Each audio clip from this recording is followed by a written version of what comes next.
Vermicompost জৈব সার ফসল এবং মাটির গুণগত মান বৃদ্ধি করে এবং মাটি উর্বর করে তোলে, যার কারণে ফসল সুন্দর হয় এবং চারা গাছের শক্তি বৃদ্ধি পায়।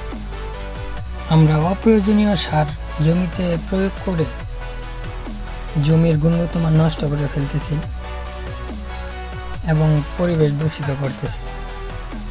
আমরা যদি সকলে একটু সচেতন হই, মাটির গুণগত মান নষ্ট হবে না এবং অল্প খরচেই ভালো ফসল উৎপাদন করতে সক্ষম হব।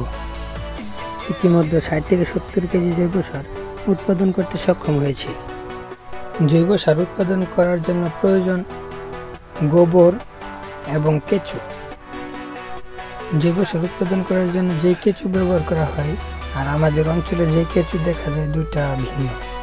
সার উৎপাদনের জন্য যে কেঁচু ব্যবহার হয় সেই কেঁচু বাজারে বিক্রি করা হয় এবং এটা অন্য দেশ থেকে ইম্পোর্ট করতে হয়। বাংলাদেশে সচরাচর এই কেঁচু নাই বললেই চলে।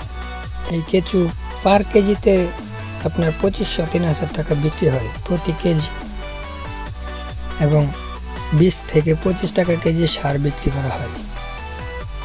এই কেঁচু 70 থেকে 80টা ডিম দিয়ে মা কেঁচু মারা যাবে এবং বাচ্চা কেঁচুগুলা আস্তে আস্তে বড় হবে এবং এভাবেই কেঁচুর বৃদ্ধি হয়, এভাবেই কেঁচু বাড়ে, যার কারণে আপনি কেঁচু বিক্রি করতে পারবেন এবং সারও বিক্রি করতে পারবেন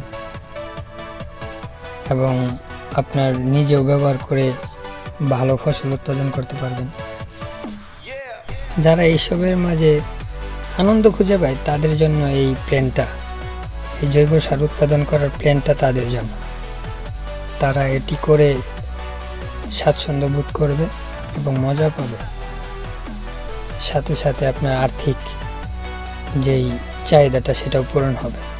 এটা নতুন করে প্রস্তুত করা হইতেছে। এখানে আবার কেঁচু দেওয়া হবে, এখানে গোবর দেওয়া আছে আর কলা গাছ কুচি কুচি করে কেটে দেওয়া হয়েছে। 1 মাস লাগবে, এই সার উৎপাদন হয়ে যাবে। আপনারা চাইলে স্ক্রিনে দেওয়া নাম্বারে কল করে কেঁচু সংগ্রহ করতে পারেন এবং এটা কিভাবে সাফল্য অর্জন করা যায় এই বিষয়ে ধারণা নিতে পারবেন। ধন্যবাদ সবাইকে ভিডিওটা শেষ পর্যন্ত দেখার জন্য। আসসালামু আলাইকুম।